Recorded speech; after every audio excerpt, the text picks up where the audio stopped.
These stickers, the Yod He Vav He stickers, 刚刚那神的名的那个贴纸， we made those when we had found the 1,000th ancient Hebrew manuscript with all the vowel pointings in it. 我们目前找到1000个古代的希伯来的抄本里面，全部都有那个母音插在里面的。Stand up and show your shirt. Right there. Turn around so everyone can see it. There it is. It took more than 20 years of searching, and after 15 years, we had 5 manuscripts, and now we have over 1,000 manuscripts. 花了20年的时间才找到这1000个。那之前的15年呢，只找到50个还是200个。And 28 of those manuscripts are from the Hebrew Gospels that were penned by Jewish Messianic Jews who believed in Yeshua. 里面有28个呢是那个马太福音的古希伯来抄本，是由信耶稣的犹太人所抄写的。These were the ones that were found hidden away in the Vatican. 那这些呢都是在那个罗马梵蒂冈的图书馆找到的。The Pharisees made a rule that no one could speak the name. 法利赛人呢，他做了一个规定，没有任何人可以称呼神的名。That was done about 1,800 years ago. 大概1800年前规定的。They made what they called a takana or takanot. 他们呢做他们的规条叫做 takano 这个名词。They made a law which changed biblical law. 那这个 takano 呢，就是用来改变那个妥拉的律法的。Now, how did it change biblical law? 那他们到底是怎么改的？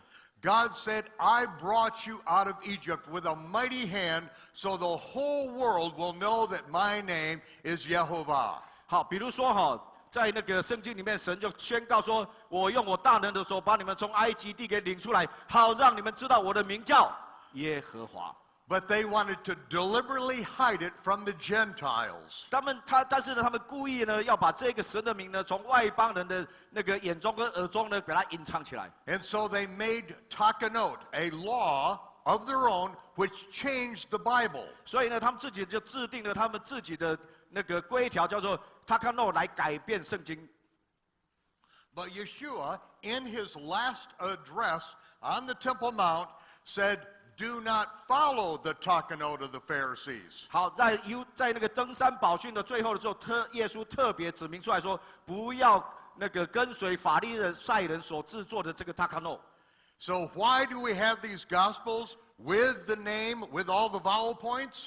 所以呢，为什么我现在这个福音书呢？我给你们看到这个福音书的抄本里面，下面都有这个母音放进去呢？ Because they were followers of Yeshua and they refused to adopt the takanot of the Pharisees. 因为这些的古抄本、希伯来抄本的这些人呢，他们拒绝那个接受法利赛人的规定，他们要根据圣经而来，所以他们把那个母音给放进去了。So we are living at a time we have waited for over 1,800 years. 所以各位，我们现在就是生在这个我们已经等到1800年的时光之久啊。To know his name and to declare his name to the entire world. 现在我们就终于清清楚楚知道他的名是怎么称呼的，好让我们把他的名宣扬到全世界去。Today, I'm going to take you through the chronology of the Gospels. 今天我们就要带你进到这个四福音书里面的这个编年次序。I want everyone to be able to come up and take a 大 look 家 at 过来看一 this. 下， Take photographs of it. 你们可以拍照， Not now. 不是现在。Wait. We do have 4-foot versions of these in Chinese that are available for you. 我们呢也的确有那个4英尺长的那个中文版的，你们要买也有。Paul is special. He gets a 12-foot one. Yeah， 他特别带过来给我，就送给我，因为我们帮他翻译的。Now, I'm going to explain what this chart is, and then you'll understand. 我要开始跟你解释怎么来读这个图表。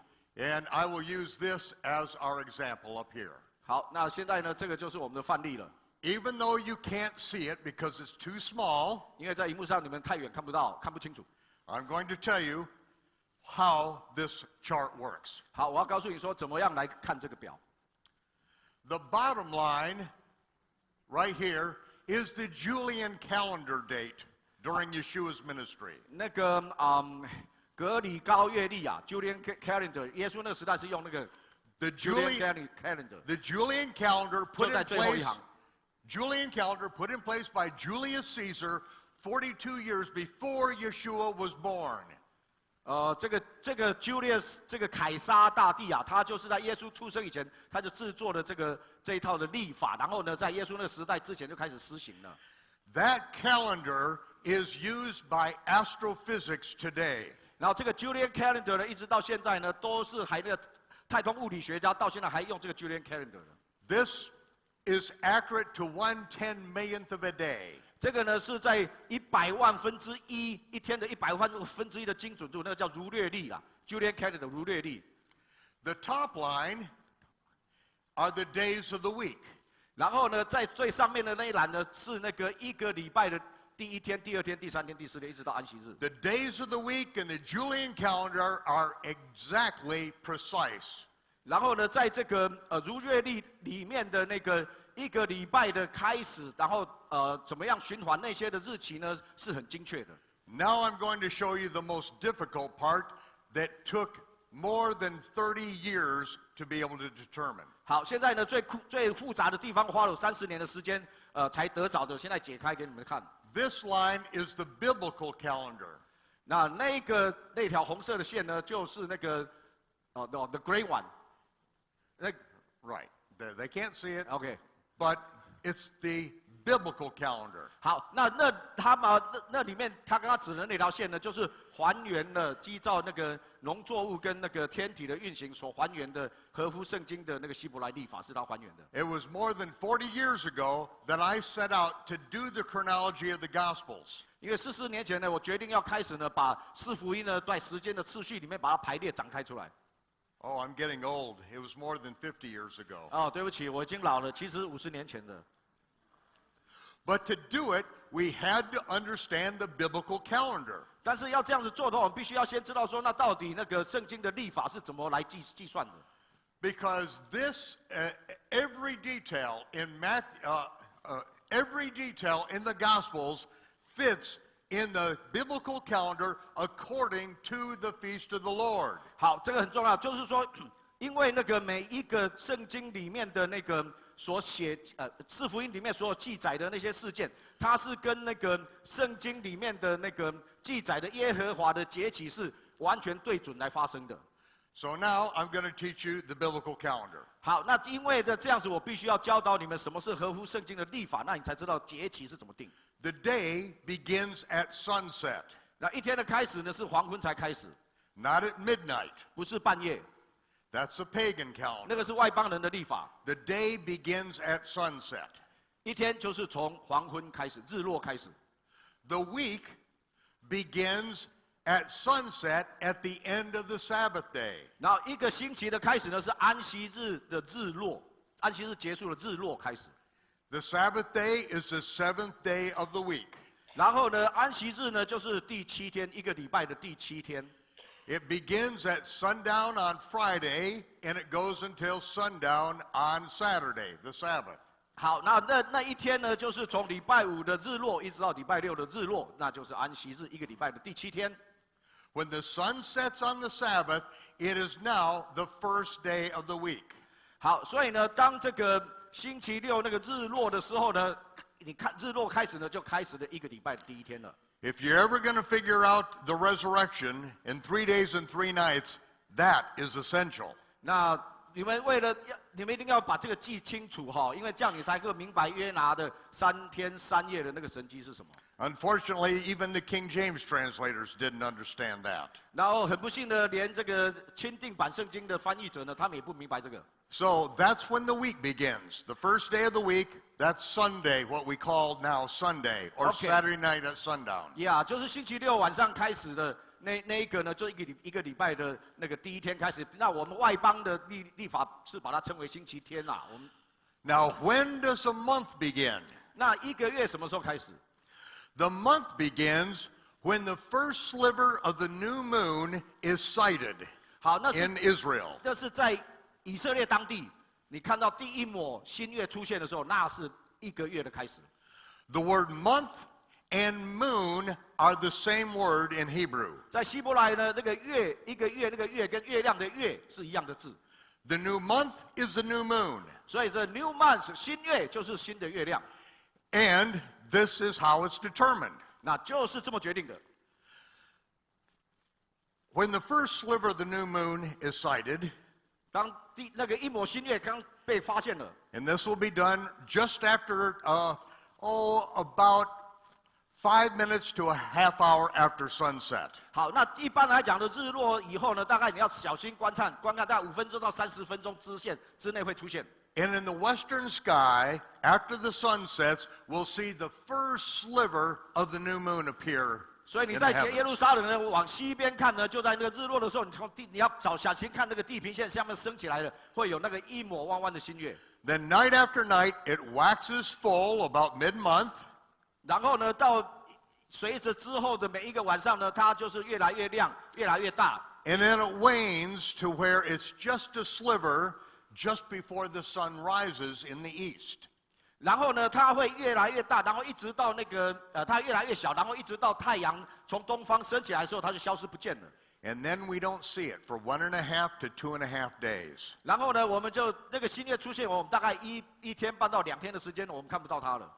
Everyone in the land of Israel knows this is the biblical calendar. 然后呢，大家都知道说，圣经的历法呢，每个月的第一天是这样定出来的。 And so everyone is watching the sky in the west to see when the new moon appears. 所以呢，让当时的以色列人呢，他们每次到那个月底的时候，他们就小心观看西方的天空，到底那个新月有没有出现啊？什么时候出现？ When the men around Jerusalem sight the new moon, they then go up to the Temple Mount. 然后呢，当有目击证人看到的时候，他们就赶快跑到圣殿山去。 The sun has already set, so the gate at the temple is closed. 在那个时候呢，因为已经日落了，所以那个圣殿山的大门呢，圣殿山的大门已经关了。 And so these men call out to the temple guard, "We have sighted the new moon." 所以呢，他们必须要站在那个门外面啊，然后大喊，对着守卫喊说：“我们看见新月了，我们看见新月了。” The guard comes down and hears their testimony. 然后那个圣殿的守卫必须要走下去，然后呢，听他们的见证。 He then goes up and tells the high priest that they have 2 witnesses who have sighted the new moon. 然后呢，就上去告诉大祭司说，下面有2个新月的见证人，他们看到了。 The high priest assembles the elders in the hall of hewn stones, the hall of judgment on the Temple Mount. 那个大祭司呢，就是会把那些长老们聚集在用石头凿出来的那个房间里面，那是他们的审判厅啊。 The high priest stands on the Temple Mount and calls out, "Come up here, come up hither." 然后呢，那个时候呢，那个大祭司呢就会站在圣殿山的上面，对着下面那2个见证人讲说：“上来吧，上来吧。” The priest opened the huge gates to the Temple Mount, and the 2 witnesses ascend up to the temple. 然后呢，那个大圣殿山的那个很大的门呢，就打开，这2个见证人呢就往上走，直走到上面圣殿里面。 They are independently brought in to the house of judgment. 然后就在那里呢，他们是被分别带开来，进到刚刚讲的那个审判厅里面。 They then give their testimony of how they sighted the new moon. What did it look like? Where was it in the sky? 所以这2个必须要被隔开来讯问他们所看到的这些细节，在哪里看到这种种细节。 When 2 witnesses agree and they know that they've seen them, then the high priest says, "Sound the trumpet." 好，所以当这2个见证人被分开审问以后，所有的细节是一致的，没有冲突的。好，那个大祭司说：“好，的确这是真的。”然后就命令说：“好，你们现在开始要吹号角了。” The trumpet is blown from the southwest corner of the Temple Mount. 从那个圣殿山的东南角开始吹这个号角。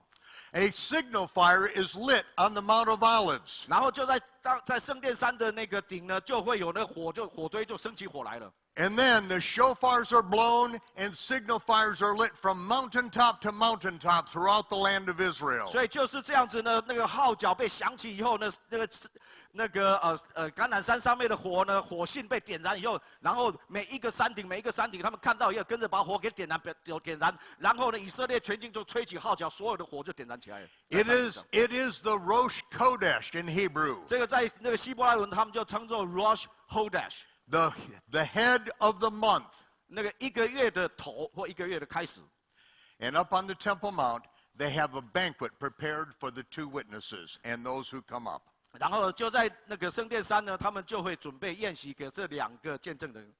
It was also a tradition in Israel that everyone would have a feast at the Rosh Kodesh. 而且这是一个传统，在以色列呢，每一个人在新月的时候呢，每一个家庭就会有一个新月的宴席。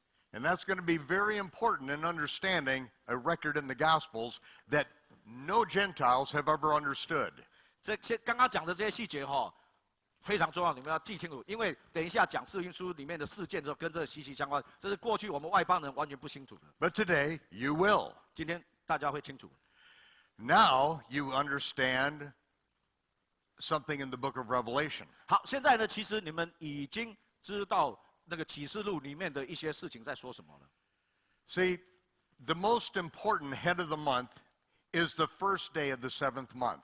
知道吗？其实那个整年里面最重要的那个新月，那个月的开始那一天最重要的是第7个月。The first day of the 7th month is the day of trumpets. 那个7月的1号呢，那个叫做吹角节。It is a feast that occurs on a day and hour that no man knows. 那一个吹角节，它另外一个称呼就是那日子、那时辰，没有人知道。Because it's the first day of the month. 为什么呢？因为它是一个月的第一天开始，那个节期是节期里面只有那一天是这样定的。And so you have to prepare for it in advance. 所以呢，你知道它快要来了，你要赶快准备好。Because at the end of the month, the moon is wane and there is no moon. 因为呢，到了那个月底的时候呢，那个月亮呢越来越小，就消失掉了。It's harvest time. Everyone is working out in the fields. 然后在那个7月的时候是收获的季节，大家都在田里面勤奋的工作收割。But they know that Yom Teruah, the day of trumpets, is coming. 但是他们知道这个 Yom Teruah 这个吹角节马上就迫近了。So they temporarily stop their harvesting. They go home and they prepare a banquet. 所以在他们农忙的时候，他还是暂时的放下来他们的工作，跑回家去准备这些过节所需要的东西。They get their white garments all bleached out and ironed out so that it's ready for that moment. 他们呢，那个所穿的衣服呢，全部都洗得洁白，而且呢，烫得整整齐齐的。他们准备要过节。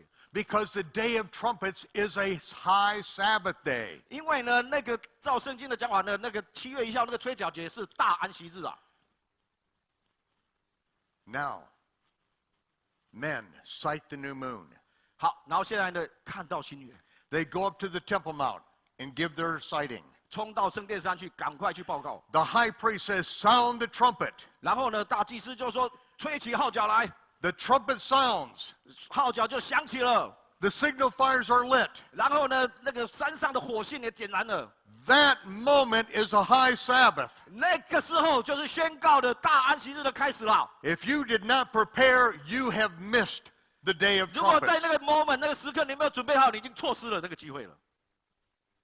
In the book of Revelation, there are two witnesses that testify for 3.5 years. 在启示录里面，两个见证人呢，他们作证见证了3年半。When their testimony is finished, they're killed and they lay dead in the street. 他们完成3年半见证以后呢，他们被杀了，然后尸体陈列在耶路撒冷街上。Bloating like an armadillo in the California sun. I don't know what's that. Armadillo.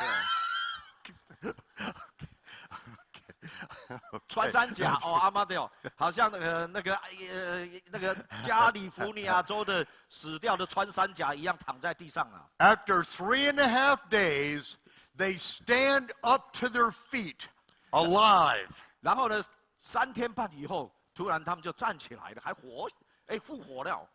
And a shout comes out of the portals of heaven from the high priest in heaven. 天上的大祭司啊，从天上喊说 Come up here, come up hither. 上来吧，上来吧。 It is Yeshua as the high priest calling the witnesses to give their sighting of the new moon. It's the day of trumpets. 那个就是在宣告说，天上的大祭司啊，站在圣殿上里面，叫这两个见证人啊上来报告，你们已经目击到新年，这个就是 Yom Teruah 的开始了，缺角节，现在这个时刻开始了。 In the book of the Revelation, it is the seventh and the last trumpet. 然后呢，就那是什么时候吹？那个时候，那个是在什么时候？就是在启示录里面的那个第7号最后1号角吹的时候啊发生的。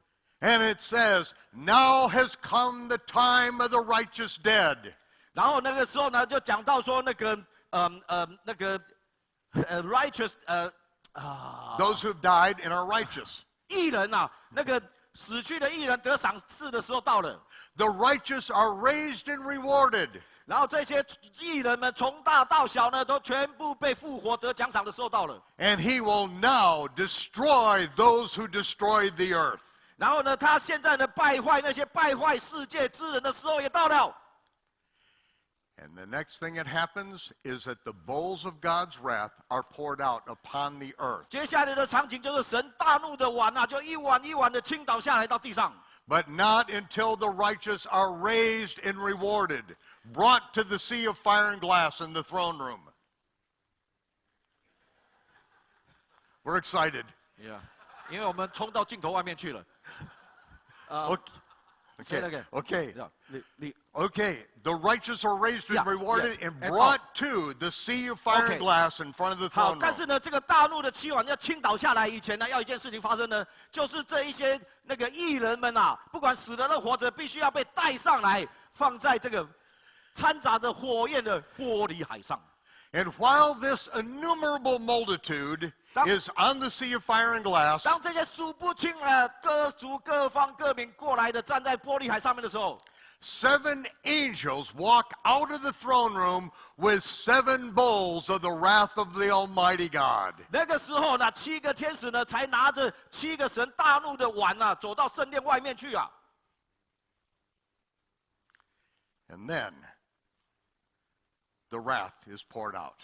然后呢，神大怒就一碗一碗的倾倒下来。 But what are we told over and over? That we are saved from the wrath to come. 但是呢，就像圣经文里面所承诺一再承诺的说，我们是不在神的震怒之下。 We're not saved from Satan's wrath. 但是呢，我们是在撒旦的震怒之下。 We're not saved from the wrath of our neighbors. 然后呢，还有我们的那个邻居的震怒。 But we are saved from God's wrath. 但是呢，神保守我们免去神的震怒。 Saved, which means rescued. 那 save 的意思就把我们拯救出来。 We are rescued at the last trump. 就是说，当神的大怒倾倒下来的时候，那个之前我们被拯救出来。 And that is the day of trumpets. 那个就是在吹角节发生的。 The day and hour that no man can know in advance. 那个时刻就是那日子那时辰，没有人知道。 Okay. 好， Now, we know when the month begins, right? 好，现在大家都知道一个月是哪一天开始了哦？怎么开始的 When 哦？ does the year begin? 好，那一年又是怎么开始的？ The scripture says that we are to guard the month of the Aviv. 好，那个圣经特别交代，耶和华神特别交代，我们一定要小心，守这个亚比月，你们要保守亚比月。 The Aviv is an ancient biblical term. 好，那 Aviv 亚比这个字呢，本身是古代希伯来用语。 It refers to the maturity of the barley in the land of Israel. 那个意思呢，是说在耶路撒冷的大麦成熟。 When the barley is Aviv, that is a month that we celebrate Passover. 好，那个大麦成熟 Aviv 的时候呢，就是我们开始庆祝逾越节的开始那个月。 Because we came out of Egypt in the month of the Aviv barley.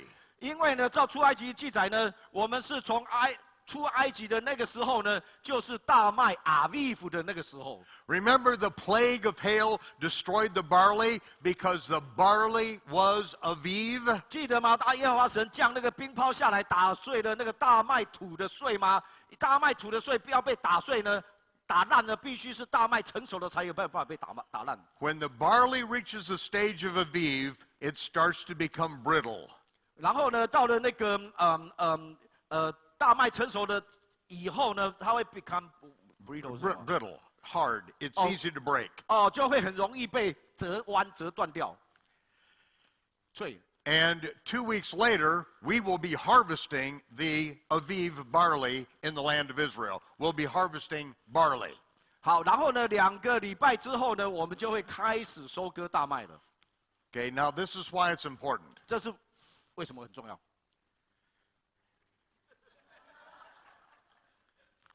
Wow, I have to learn Chinese. It's much shorter.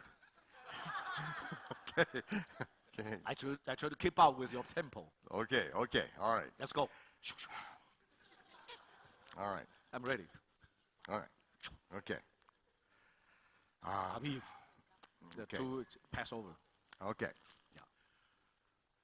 During the feast of Passover and unleavened bread, we are to present the first fruits of the barley in the temple. That's the first fruit offering. 好，那个这样就讲到初熟节，因为就是在大麦那个成熟了以后，我们才能够过逾越节。逾越节过几天，我们才能够献那个初熟的大麦作为初熟节的。It must be done during the feast of unleavened bread. 而且那个呢，其实那个整个都是属于那个逾越节开始以后的除酵7天的除酵节之间就会有那个初熟节啦。 That is why we keep Passover in the month that the barley is Aviv. 这个 It's 就 mature. 这个就是为什么呢？那在他们的教会里面呢，那个逾越节呢，一定要在那个Aviv亚比月举行的。 This is the first month of the year. This is what the Almighty says. 这是根据全能的神的规定，这就是1个月的开始，1年的开始，这样开始。 So, the day begins at sunset. 所以一天再温习一下，一天呢是从日落开始。 The week begins at the end at sunset on the 7th day, the Sabbath. 好，那1个月的那个结束呢，一个礼拜的开始呢，是1个礼拜的第7天，就是安息日结束的那个日落开始。 The month begins when the first sliver of the new moon is sighted in the land of Israel. 然后新月呢，就是从那个以色列你看到那个新月。 开始那个月的第1天。 And the year begins. The first month of the year begins when the barley is Aviv and the first sliver of the new moon has been sighted in the land of Israel. 好，那怎么样决定说新年的第1月1号开始呢？就是第一个大麦 Aviv， 第2个看到新月出现。 Now I can tell you about this line. 好，现在再告诉你关于这一条线。 We have the first sliver of the new moon on every single month of Yeshua's ministry. 好，那个在那个图表上面呢，我们把耶稣在服事的期间的每1个月的那个新月，我全部把它记在上面了。在什么时候？ 40 years ago, when I began this project, we were simply guessing how long the month was.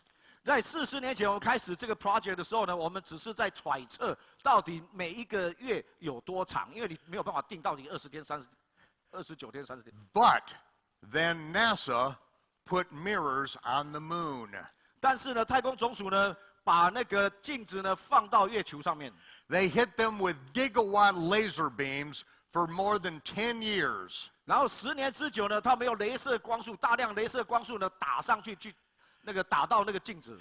That allowed us to track the lunation period of the moon to incredible detail. 所以呢，因为扣着那个，因为打到那边再反射出来，所以我们就会很精确，在科学上很精确的知道说每10年之久记录下来每1个月的新月，它的什么时候开始，然后它的亮度是多少。 Now we know that the lunar cycle is 29.530,587,931 days. 29.5039这样就是我们现在也很精确的知道1个月的那个整个循环呢，就是那么多天。 Why is this important? 为什么这很重要？ Because we plot a 1 square meter grid in the middle of Jaffa Gate in Jerusalem. We plot it out a 1 square meter grid. 好，他们在那个耶路撒冷的那个亚法 gate 哈城门口呢，他们把它用了一个1英尺见方的。 Right in the middle of Jaffa Gate in the city of Jerusalem. 呀，就在那个耶路撒冷那个古城加法 gate 前面。 And now I can tell you within 1,000th of a percent how much of the moon is illuminated at any moment in time in history. 我现在就有办法告诉你说，在过去的时期呢，在任何的时候呢，到底那个月亮呢，在哪一天，在哪一个月那个新月，它到底是什么样的亮度，百分之几的亮度，我可以清楚的告诉你们。 This allows me to tell you exactly what day every feast of the Lord is on during Yeshua's ministry, and I know exactly where Yeshua was at that feast. 好，为什么这个很重要呢？因为我有办法决定的一个新月的第一天的开始到底是哪一天呢？那这样子呢，我就能够把这个知道说正确的知道说节期是落在哪一天。然后既然知道这几个节期落在哪一天呢？根据那个节期，我就有办法知道耶稣那个时候在哪里，在哪一天做什么事情。 From the day that Yeshua was baptized by John the Baptist, 从那个耶稣受约翰的洗开始。 until the day that he baptizes his followers, his disciples, with the Holy Spirit, 一直到那个他以圣灵呢，那个为他的门徒施洗的时候， turns out that it is exactly 70 weeks, 490 days to the day. 所以他赫然发现呢，从那个耶稣呢在约旦河从受浸以后开始呢，一直到那个五旬节那天呢，他从天上用圣灵为门徒们施洗呢，总共算起来不多不少，就刚好70个7 490天。 This is a layer of Daniel 9's prophecy that could never be figured out until we put mirrors on the moon. 这个是那个但以理书9章的70个7的预言里面的第2个层面，在过去从来没有办法被发现的，一直到用这个方法，我们才发现的。 That means what I can now teach you could not be known by any generation until now. 这意思就是说啦，过去世世代代的基督徒里面，只有我们现在才有办法得到这样子的知识。 And when I started this 50 years ago, I had no idea that I would be able to teach you what I can do today. 在50年前我开始的时候，我从来没有想到有一天我有办法站在这里跟你们分享这样子的讯息。 With that, we have a great responsibility. 那但是呢，这个呢，也同时大家就有很大的责任了。 And that's what we're going to find out, what our responsibility 好，那我 is. 们的责任是什么？ Okay. Revelation, the 5th gospel. 启示录第5本福音书。 This is slow. There we go. OK， Revelation 启示录1, verse 5. 第1章第5节。 This is the revelation which God gave to him, Yeshua, to show to his servants the things which must swiftly come to pass in the day of the Lord. 这启示是神赐给他，叫他将在耶和华的日子，我们和合本翻译做那个主的日，其实耶和华的日子哈，快要成的事，只是他的众仆人。 Now, this word servants takes us right back to Deuteronomy and Numbers. 好，记得昨天晚上他讲那个超链接吧？所以你看到 servant 仆人这个字，就直接一按下去，就直接带你回到生命记。 Most people who are slaves in the Bible are indentured servants. What is intention? Indentured.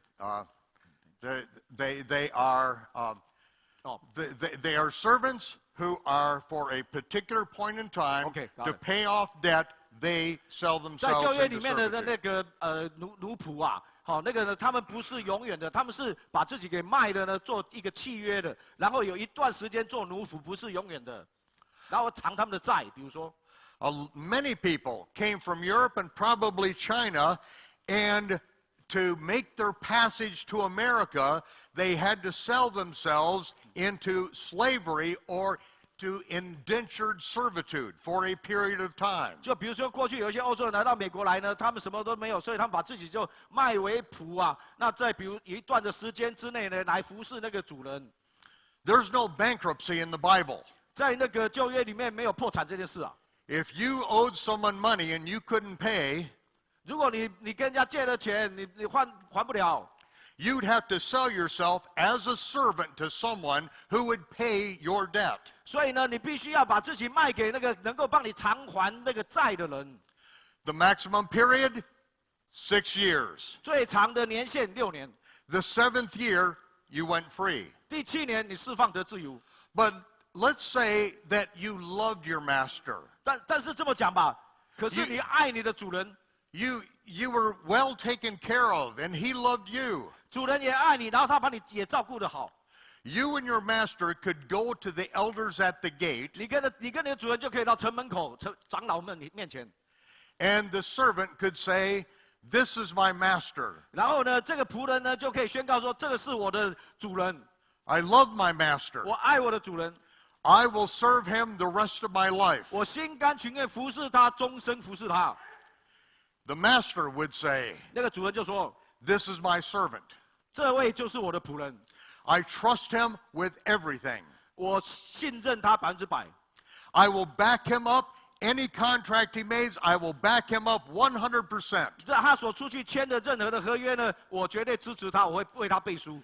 The master would then take his servant and pin his ear to the doorpost at the gate of the city. 然后那个时候呢，主人呢就把那个仆人的耳朵呢就放在那个城门墙，用锥子把它刺过去。 They would run his ear through with an awl, a sewing awl. 然后就是用一个那个好像锯齿状的锥子，就这样子给它穿进去，钉在城门墙上。 And while the blood is running down his neck, 当那个血啊就顺着这个颈项这样一直流下来的时候， he would put a gold ring in his ear, 他就把一个金的耳环戴上去。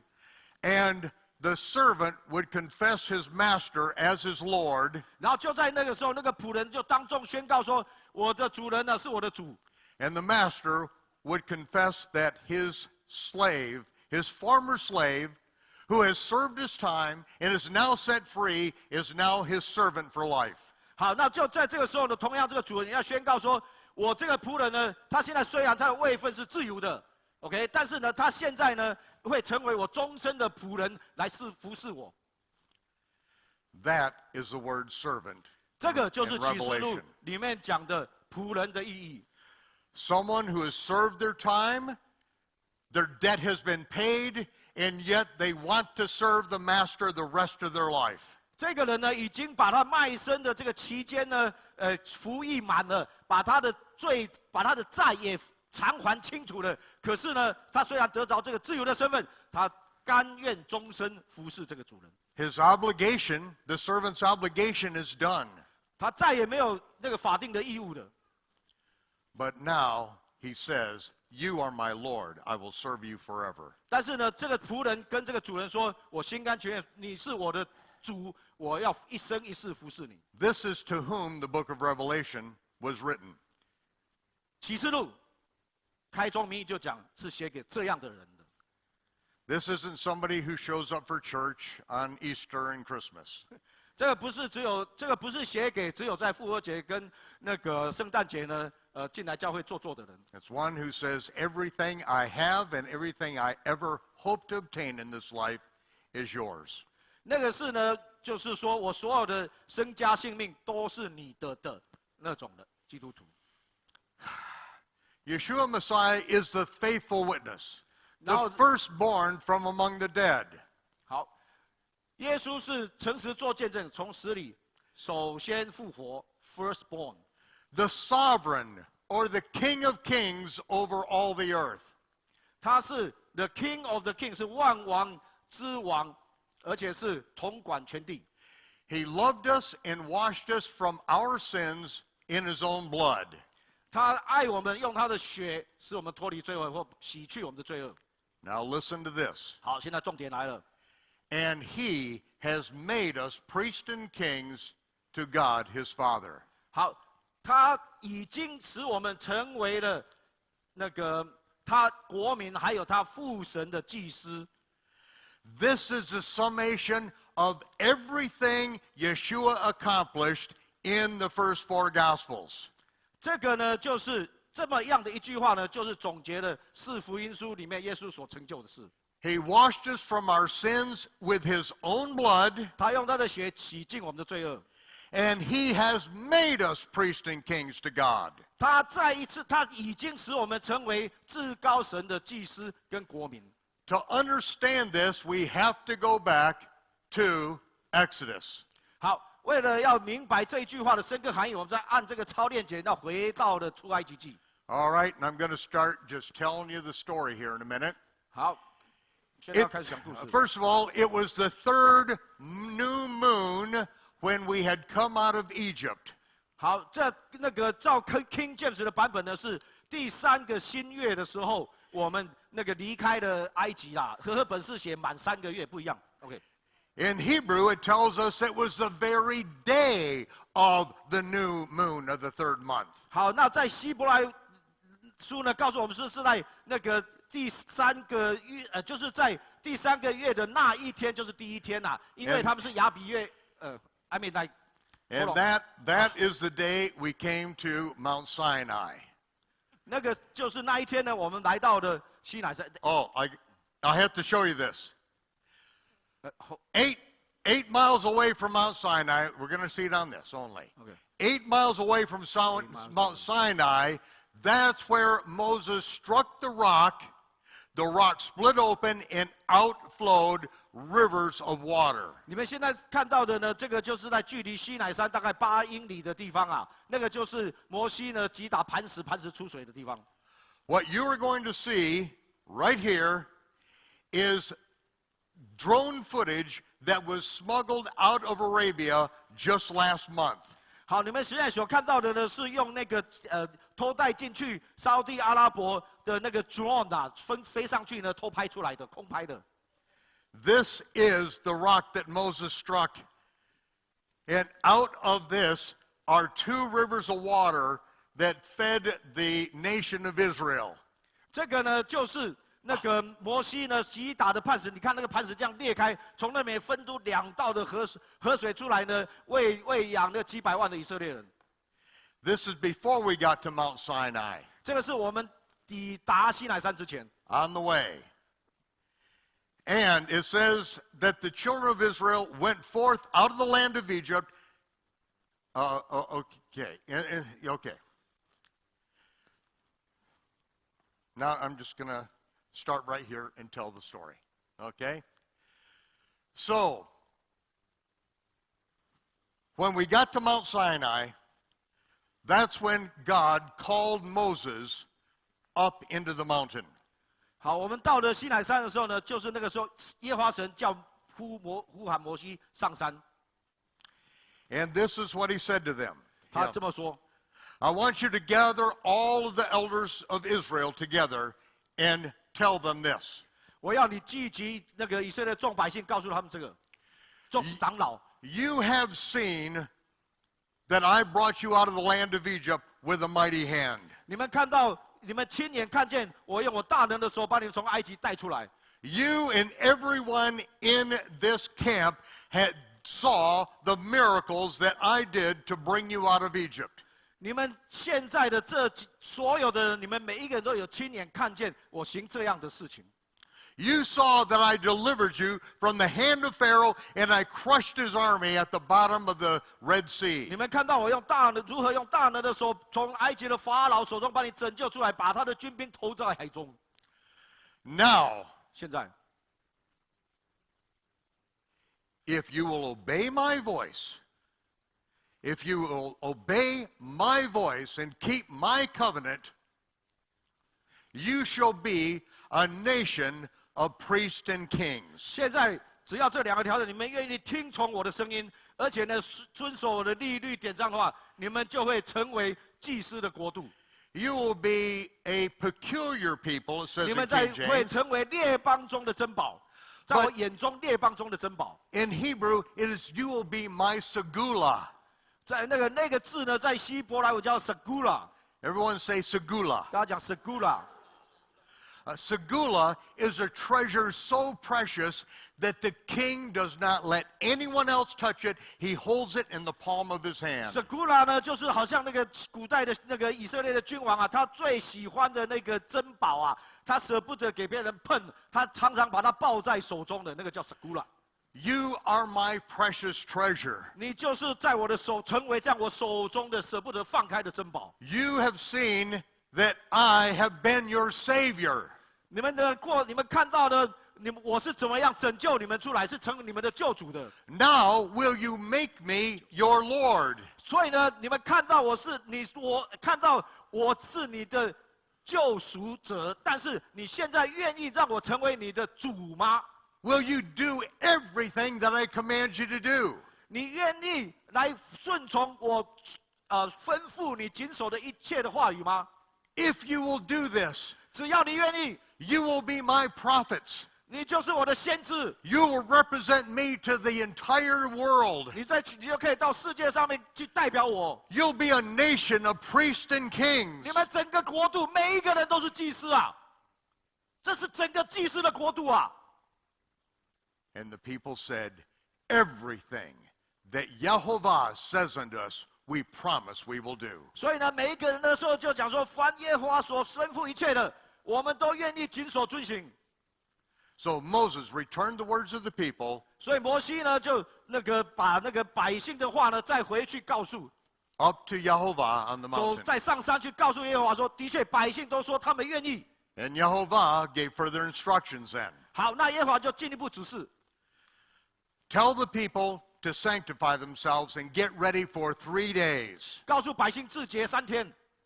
And the morning of the 3rd day, when you hear the blowing of trumpets, I am going to do something so spectacular, Moses, that no one will ever doubt your word again. 在第3天的早上，当你们听到那个号角吹响的时候啊，我会做一件非常非常奇特的事情啊，让所有的以色列百姓都说：摩西，你真的是很特别，被神拣选的。 Set up a boundary at the base of the mountain with 12 pillars. 然后呢，在这个山的四角呢，把它做出界限出来，而且要立12根柱子。 No animal or person is allowed to go past that barrier. 没有任何 No one goes 任何 on 的 this 百姓 mountain. 或野兽可以超越这条界限的。 So Moses came down. The people prepared for 3 days. 所以摩西就再一次下山呢，百姓们开始自洁3天。 The morning of the 3rd day, 第3天早上， from this barren mountain that no one has even touched for 3 days, 然后呢，就看从这个从来没有人能够碰触的3天之久的这个山啊， trumpets began blowing. 突然呢，居然有那个号角开始吹响了。 And these trumpets were so loud that the earth began to shake and rocks broke open. 这个号角呢，吹响的程度到了一个程度呢，连那岩石都承受不住，开始裂开的，众山的地呢也开始震动起来了。 The sound pressure was so loud that it broke rocks. 那个声音是如此的巨大，以致磐石也都要裂开。 And then it says the trumpets waxed even louder than that. 然后呢，后来继续圣经经文告诉我们说，甚至越来越响，越来越响，越来越响。 And then the presence of God in a furnace comes down from heaven and sits on top of that mountain. 然后呢，那个耶和华神啊，这本身耶和华神就好像一个火炉一样，从火中降临在西乃山上。 Fire and lightning and thunder and fury like no one had ever seen before. 在那个时候，百姓一看，天啊，那个山上有闪电，有雷轰，有密云啊，满满的密布啊。 And the people were standing around the mountain, far away, about a mile away is where the camp was. 然后这些百姓呢，距离那个山脚啊，大概有1英里之远啊。 They were shaking for fear. 他们在那个恐惧中啊颤抖。 And then the trumpet stopped. 那突然之间呢，停了，号角停了。 And out of that blast furnace, the voice of the Almighty shouted out, Moses, Moses, come up here, come up hither. 就在那个火炉当中啊，燃烧的火炉当中，有声音出来啊，然后说：“摩西，上来吧，上来吧。” And Moses walked right up into the middle of that blast furnace in front of the entire nation of Israel. 好，那个时候整个西乃山啊，好震动冒烟，好像一个着火的一个大火炉一样啊。可是呢，那个摩西呢，就这样一步一步在大火炉的里面行走上山朝见神啊。After that, Moses needed no other endorsements on his resume. 然后众百姓看到这一幕以后呢，摩西呢，从此呢，不需要在他的履历表再加任何东西了。Moses is given further instructions, and he goes down and tells the people, "Come up closer. Come up closer." 摩西上去以后呢，他又被得到另外一个指示，他又下来跟众百姓说：“你们还要再走进来，还要再走近前来。” And then, out of that blast furnace, the voice of the Almighty shouts down His 10 Commandments. 然后就在这样子的那个烧着的这个火炉当中呢，那个耶和华的声音呢，就这样从山上用极大的声音呢，就这样子小谕下来，对众以色列百姓。That's why I said, forget what you learned from Cecil B. DeMille. 所以呢，我才跟你们讲，忘记你们过去看那个10届的电影。The tables of stone are not going to come around for more than 40 days later. 那个石板那个时候还没有出现，要40天以后才出现的。Israel is going to stand beneath that blast furnace as he shouts out, "I am the God that brought you out of the land of Egypt. You shall have no other gods in my face." 想象你就是那个众百姓，你就站在那里，就这样整个西乃山的山，你站在山脚，整座西乃山好像个燃烧的大火炉。从那个燃烧的大火炉里面，有一个极大的耶和华的声音说：“我是耶和华，带领你出埃及的，在我面前你不可有别神。” We have no idea how long it was between each statement. It could have been minutes, it could have been an hour to let it sink in. 我们不晓得说到底神的一句话跟一句话当中到底间隔多久，有可能是几分钟，也有可能几个小时，好让这样子的这样的景象，这样畏惧神的那个灵可以进到我们身里面来。But we do know after the 10th commandment that the Israelites did something during that pause. 然后呢，但是我们后面知道说呢，那个后来呢，这个神呢给了10诫的诫命了以后呢，他们真的就在那一段静止的时间呢，他们做了一些事情。The earth is still shaking. 在那 The 个 sky is on fire. 那个时候呢，地还在震动当中啊，那个天空呢还是充满了火焰的那个烟啊。And the nation of Israel, we said to Moses, "Moses, Moses, please, we are afraid we're going to die." 然后呢，那个众百姓呢就跟摩西说：“摩西啊，拜托啊，我们都吓得快要死掉了。” You go up into the mountain and you speak to the Almighty, and then you come back and tell us, and whatever He says and whatever you say, we promise we'll do it, but we're afraid we're going to die if we have to go through this anymore. 我拜托你，摩西啊，你就自己一个人上去就好了。然后你上去，只要耶和华神吩咐你什么，你就把它带下来。你跟我们讲，我们愿意全部都遵行。可是你不要让我们再看到这样可怖的场景了。我们下一次看到我们死定了。So Moses went up into the mountain, 所以呢，摩西呢就再一次上去， took the words of the people to Jehovah, 就把然后百姓们跟他说的话呢，又来面告耶和华神。 and he said, "They have well spoken that which they have spoken.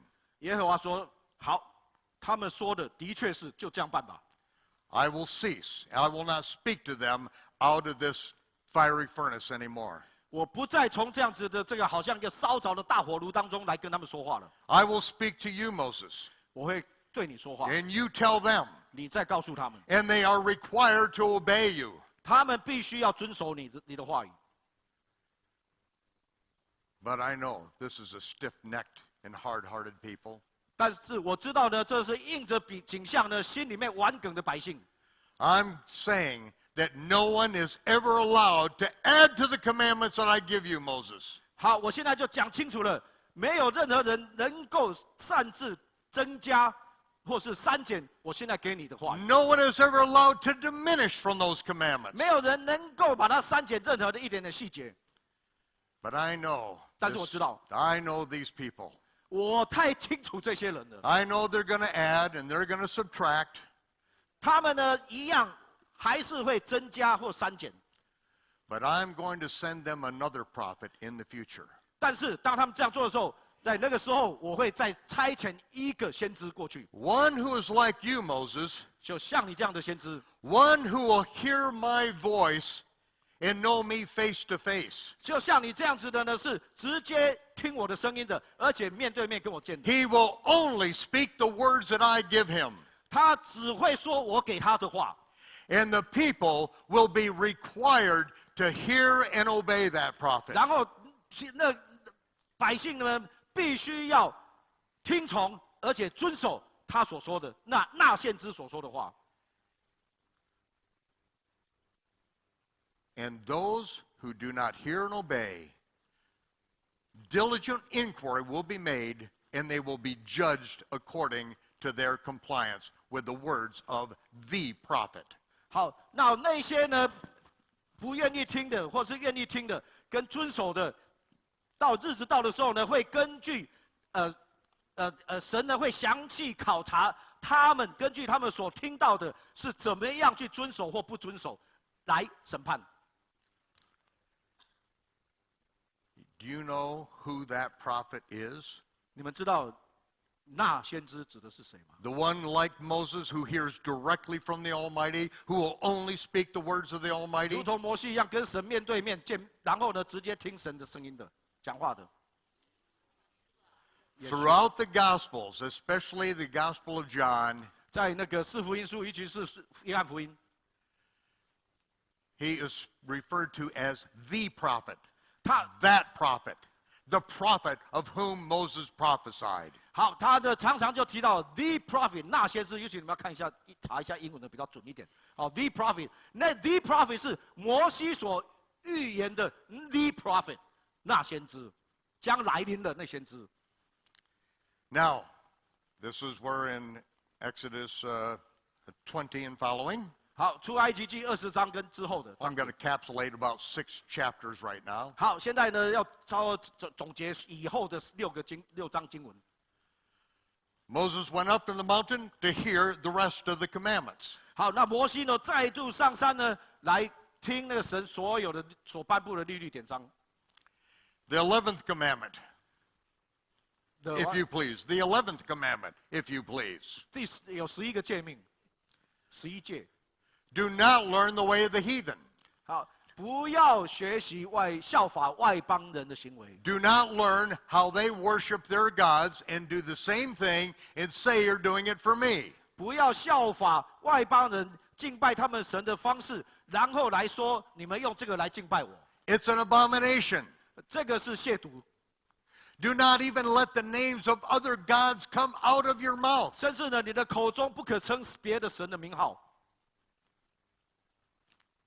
But 但是 you shall keep a feast to me 3 times a year in the place that I shall put my name.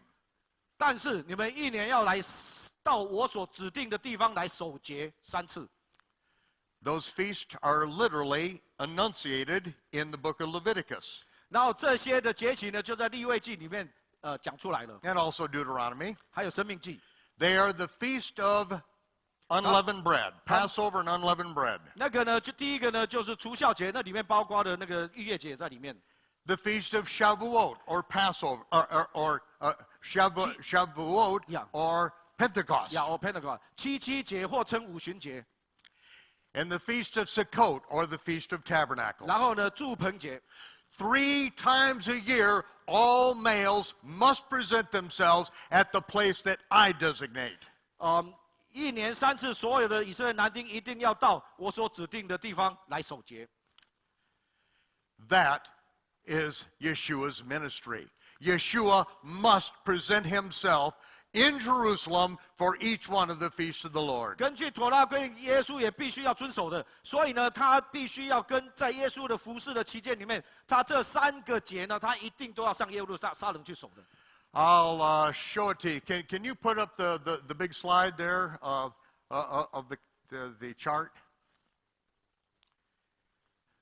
Oh, okay. There we are. So, even though you can't read this, I can. It's Chinese, and I can still read it. Okay. Here is the day of Yeshua's baptism. 那个就是耶稣在约旦受洗的那天。 It is recorded by Matthew, Mark, and Luke. 马太、马可、路加都有记载， None of them were there. 他们都没有在那里。 None of them were with Yeshua for 40 days in the wilderness while he was fasting. 之后的40天呢，那个旷野禁食受试探呢，他们也都没有在那里。 But they got it from the person who actually did it. 但是呢，他们有办法记下来，是因为实际上做这件事情告诉了他们。 So it's absolutely accurate. Yeshua told them 因 what 为耶 happened. 稣告诉了他们，所以这个记载是正确的。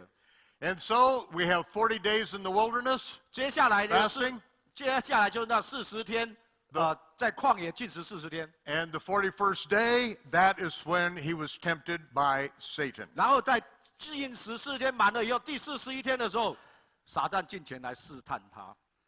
Now, I'm going to give you, in a nutshell, what the temptation was. 好，那我现在告诉你们说，这个试探啊，有多它的精华在哪里？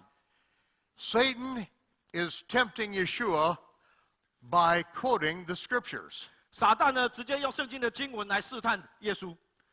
Took him up to a pinnacle of the temple, said, Cast yourself 到 down. 那个圣殿的顶端呢，跟他说：“你把自己掉下去呢，到石头上必有天使来接你。” Because the scripture says that God will bear you up, lest you dash your foot against a stone. 因为呢，圣经经文明明白白讲清楚了，那个天使呢会来帮你撑住你的脚，你的脚你不会摔在磐石上的。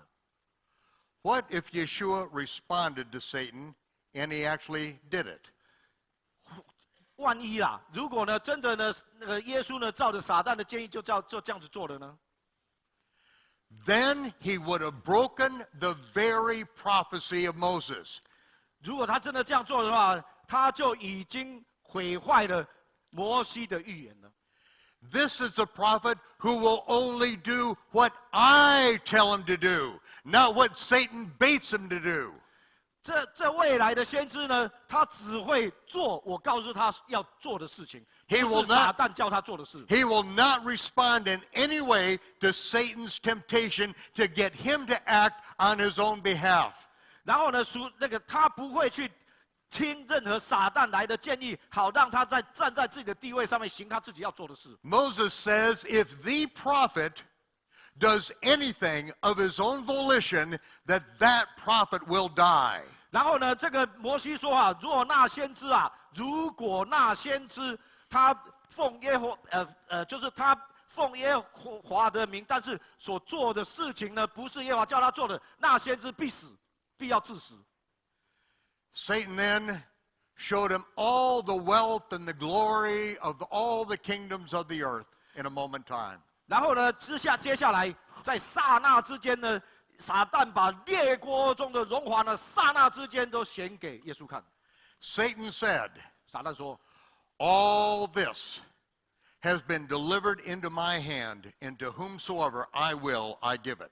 Fall down and worship me, and it's all yours right now. 这些呢，这些全部都是交付我手的，只要你愿意匍匐敬拜我，这一些我全部都可以交给你。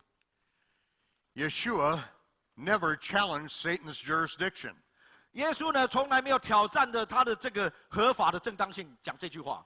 He knew that Adam was given the dominion over this earth. 因为呢，亚当呢，当初是被赋予这个权柄的，来统治全地的。 Adam was the little g God of this earth. 好，所以在那个层次上面来讲呢，亚当就是好像小的神一样啊。 But because of Adam's disobedience, he transferred that authority to Satan. 就因为那个亚当呢没有顺从神的话语呢，所以这一个合法的权柄呢就被交付到撒旦手中了。 Adam was the one that delivered it to Satan. 因为那个时候呢，亚当就把这个权柄就给了撒旦了。 And that's why Paul said that Satan is the God of this age. 所以这为什么保罗说呢？撒旦是这个世界的神啊。 And that authority has to be stripped from him legally. 但是呢，像这样子的撒旦的权柄呢，同样要透过合法的途径把它褫夺掉。 And that's what the book of Revelation is all about. 那这就是启示录里面所讲的。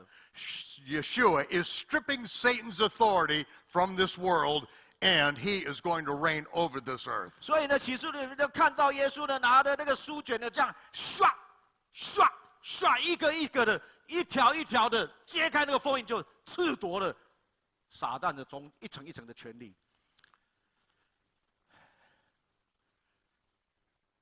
Now the next thing that happens the day after the temptation. 在那个试探完的第41天被试探得胜以后。I'm sorry. The same day as the temptation. 在受审判试探的那一天。That's when the Gospel of John begins his narration. 就是在那一天呢，那个约翰the Apostle John or the No. Gospel John. The Gospel of John begins his narration. 好，就是那个约翰福音就是在从那个耶稣受试探的那一天开始写的。John the Baptist 然后施洗约翰 is baptizing down at the Jordan River. 那个时候呢，他在约旦河为众人施洗。It's at a place about 5 miles from my house. 大概他离他以色列家5英里之远。He had baptized Yeshua right back here before the 40 days in the wilderness. 他是在那个是耶稣受试探禁食40天受试探之前，那个为耶稣施洗的。So Yeshua came to John and was baptized, right? 所以呢，那个时候呢，那个圣经那个时候你记得约翰福音就有记载说，耶稣就到施洗约翰那边被施洗约翰。He was immediately driven into the wilderness for 40 days and 40 nights. 然后被受禁礼以后呢，他就马上就被圣灵引到旷野去。The next day, the temptation. 40天满了以后，第41天就是撒旦进前来试探他。And this is the very day that the Pharisees, the Sanhedrin, sent Levites and Kohanim to question him, John the Baptist. 这就是那个第41天，然后耶稣出来的时候，就是那个时候那个管会堂的人把那个祭司跟那个文士们都送到那个约旦河那边去呢，要来审问那个施洗约翰。They asked John, "Are you the prophet of whom Moses spoke?" 他们就问那个施洗约翰说：“你是那先知吗？”那意思说摩西所预言的那先知 the prophet 吗？ He said, "No." 他说不是的。Are you the Messiah? 然后呢，既然不是，那你是弥赛亚吗？这样。We didn't know if they were one and the same or not. We're covering all our bases. 因为我们在那个时候，我们并不清楚到底他们是同一个人还是不同的人。And he said, "No." 他说不是。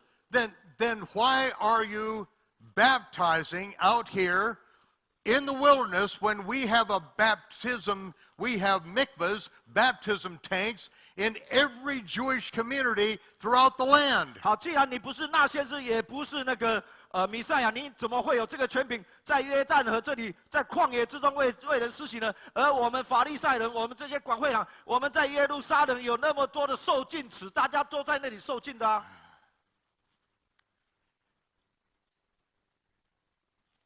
And then he gave his testimony. 然后呢，约翰就做见证了。The one that sent me to baptize, 那叫我来差遣我来施洗的 the Heavenly Father, 天上的父， the same said to me, upon whom you see the Holy Spirit descend on him and remain on him, he is the one who will baptize with the Holy Spirit and with fire. 那个差遣我来施洗的那一位指示我说，当你施洗的时候，你看到圣灵仿佛像鸽子降到那谁的身上，那一个人就是未来要用火跟圣灵施洗的。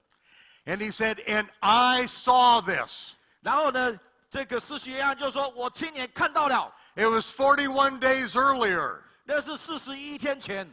I saw the Spirit in the form of a dove come down upon this man, and a voice from heaven said, "This is my beloved Son, in whom I'm well pleased." 就是那41天为他施洗的时候，当他一上来的时候，我就看到圣灵仿佛鸽子的形状降在他身上，天开了，那个天父说：“这是我的爱子，我喜悦他，你们要听他。” The next day, John is standing there at the Jordan, and Yeshua comes out of the wilderness. 好，然后后来隔天，后来呢，那个耶稣呢，就是审讯完的隔天呢，施洗约翰站在这个旷野之中。那个时候呢，耶稣从旷野受完试探走出来。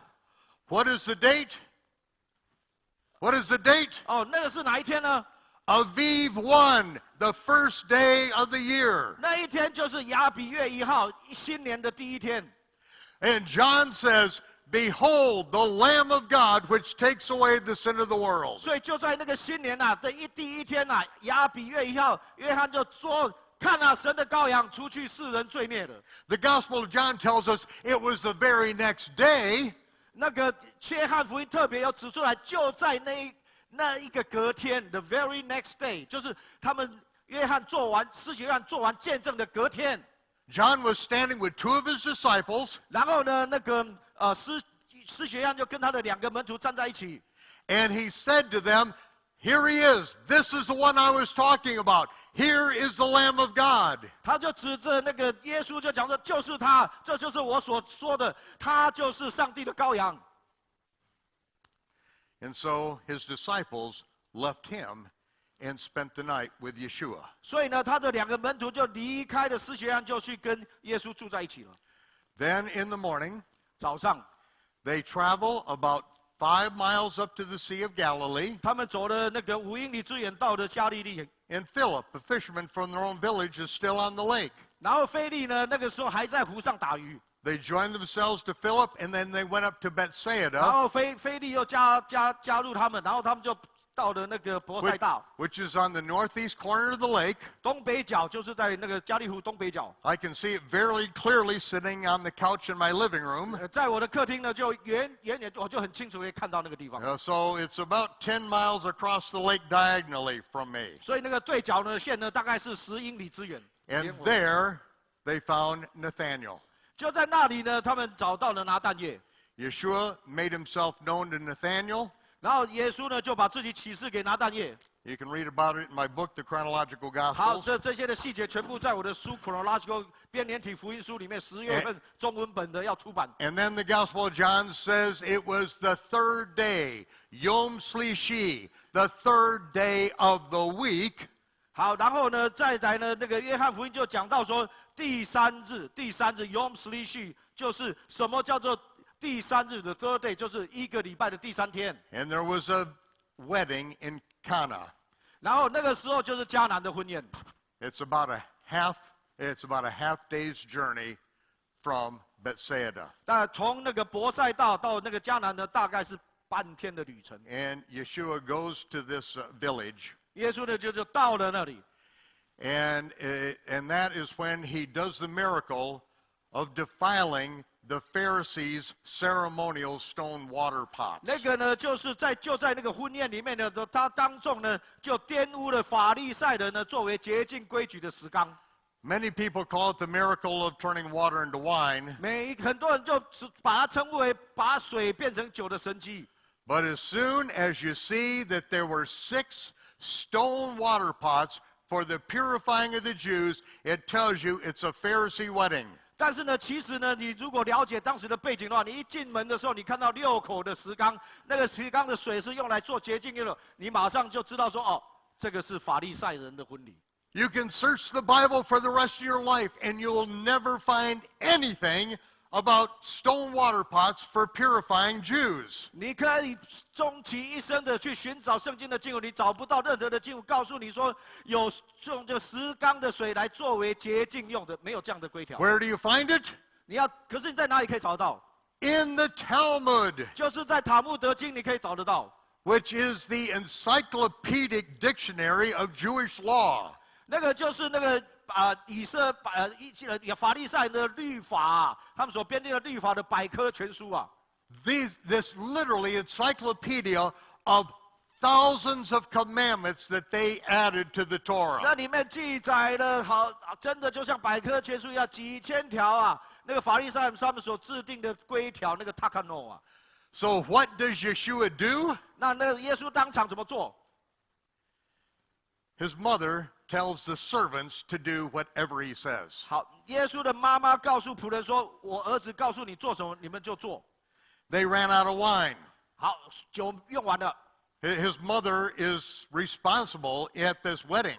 然后他的母亲呢，必须要对这事情要负某一种的责任。And I think the conversation went something like this. 然后呢，我自己猜想啊，这个妈妈跟儿子之间的对话大概会是这样子。I'll take care of the wine problem, Mother, but I'll do it my way. 然后说妈妈，你不要担心，我可以处理这个没有酒的这个问题，但是你一定要让我照我的 Oh, 方式来 Yeshua, 做。 please leave the rabbis alone today. Just once, just leave them alone. Don't pick on them. 哦，那个玛利亚就跟耶稣说：“哦，乖儿子啊，拜托啊，今天你就放过这些法利赛人吧，人家今天高高兴兴的日子，你就今天不要捣蛋吧。” If these servants can keep their mouths shut, there won't be any problem. 那如果呢，其实呢，这些仆人们呢，反正做了就做了嘛，不要告诉人家谁叫他做就好了嘛。So Yeshua said, take these stone water pots and fill them up. 所以耶稣就说：“好，你们去把这些石缸哈的水呢，装满了水。” In the Gospel of John, it says they filled them up to the very brim. 约翰福音里面特别记载说，这些仆人们他们知道要把石缸的水一直灌到缸口为止。耶稣没有叫他们这样做。That tells us that they really know the teaching of the rabbis. 就是告诉你说，这些仆人，那个管宴席这些仆人们，他们真的知道法利赛人的规定是什么。Okay, this is a wedding. 好，这是婚礼耶。They have to be, the water has to be ceremonially clean. 好，那这个水呢，必须要合乎洁净礼仪用的水啊，不 And 是普通 so, 水。when you bring water from the cistern, you may bring it in a container that has had wine or vinegar in it. 想想看，你去那个水池里面取水的时候，你所用的器皿，那可能过去已经有装过醋或者是酒， Nothing wrong with that. 那个没有什么错，没有问题。 But if the water has the slightest flavor of wine or vinegar, it is ceremonially unclean. 但是你要作为礼仪洁净用的水呢，那里面是不能够有一点点醋或者是酒的味道的。 So, how do you make it holy water? 那怎么样把这个水呢变成洁净、合乎洁净礼仪用的圣水呢？ You take it to the kitchen and boil the hell out of it. No. So that's how a priest told me to make holy water once. 哦， Boil the hell out of it. 哎呦， Okay. 把它煮开。 No, We do that all the time. Okay. Yeah. So, how do you make it Pharisee holy water? 所以呢，怎么样制作出来合乎法利赛人规定的圣水呢？ You put it in a stone vessel, which, according to the Pharisees, cannot contract ritual impurity. 好，那个呢，第一个你要把那个水放在石头做的缸里面，因为根据法利赛人的规定呢，那个石缸或石头所做的东西呢，它是不能够被罪所穿透的。 It is so difficult to make these stone water pots that those still existing today will sell for between $50,000 and $100,000. 那因为要做那样子的石缸是很难做的，所以呢，一直到现在，如果这样子的石缸啊，一口就要卖5万到10万美金了。 Some of them are in the Metropolitan Museum in New York. 那有一些你到纽约的大都会博物馆就会看到了。 So what you do is you fill them with water, according to the Talmud, you fill them with water to the very brim. 所以这些那个仆人们就遵照塔木德经里面的规定呢，就把它一直灌到缸口平了为止。 And then you take the stone water pot and you immerse the stone water pot in the mikvah. 然后呢，你要把这个石缸呢，就带去那个受浸的水池的那里。 And as soon as the flowing waters of the mikvah kiss the waters at the top of the rim, 所以呢，在那个受浸池的那个活水啊，碰触到那个石缸的那个边缘，缸口的边缘的那个水，两个这样亲了一下的时候， you bring the stone water pot up, and now all the water in it is holy, 你就把这 sanctified. 个石缸呢，整个石缸再拿起来呢，这个时候石缸里面的水就成为圣水了。 But this isn't what Yeshua does. 但是呢，你看看耶稣做了什么事？ He tells them to fill it up. 他就跟他们说：“哎，全部给我注满了。” They fill it up to the brim. They know what's next. 哎，他们就知道说，哦，这个要注完水，好，一定要注到缸口为止。耶稣没叫他们做，他们自己知道。卡木德经法利赛人规定这么做的。 But then he says, now take a dipper and dip out of it and take it to the head rabbi, the governor of the feast. 好，然后耶稣那个时候就说：“好，那现在你们去舀那么一勺出来，然后给那个管宴席的是那个宴席的主人，那个是那个首席的拉比，你给他尝一尝。” The head rabbi tasted it, and this is the best Cabernet Sauvignon in the entire Jezreel Valley. 这他一尝了以后说：“哦，这个是整个以色列山谷从没有制作出来这么美味的赤霞珠啊！” They keep dipping the wine out of here, and everybody's drinking the best wine at the whole party. 所以呢，大家都尽情的享用这个创世以来最美的美酒。And for a while, the head rabbi doesn't know what's happened. 然后这些拉比们呢，尽情享用呢，一阵子他们那时候还不知道这个是怎么来的。This stone water pot, which is not to have even the slightest tinge of vinegar or wine, 然后这个水里面是连一点点醋或是酒的味道都没有的水， has now been defiled by the best wine in the world. 好，那现在这个石缸啊，本来是完全是要保持洁净的，里面装的是连一点点醋或者是酒的味道或一点点成分都不可以容许有的。现在整缸啊都变成美酒了， Yeshua 全部毁了，全毁了。 Yeshua deliberately defiles the Pharisees' ceremonial stone water pots. 所以呢，耶稣就这样子呢，行这个神迹呢，特意的呢来败坏法利赛人所规定的这个石缸洁净的礼仪。 And John reports this. 然后约翰就这么写： When the disciples saw his glory, 当约翰那个时候，我们和本是说那个当门徒看见耶稣显出他的荣耀来， they believed in him. 他们就相信了他。 Wait, 等一下， what is this glory? Some kind of effervescent halos? 他们到底那个时候，门徒看耶稣做那个事的时候，那个看见耶稣的荣耀，他不看到他在那边那个整个面皮发光，会有一个光环吗？不是。No, it is doxa in Greek. 那个字呢是叫 doxa。 Doxa is translated glory, 对 ，doxa 这个字你可以把它翻译成荣耀， but it is also translated judgment. 但是呢，它也是可以被翻译成判断。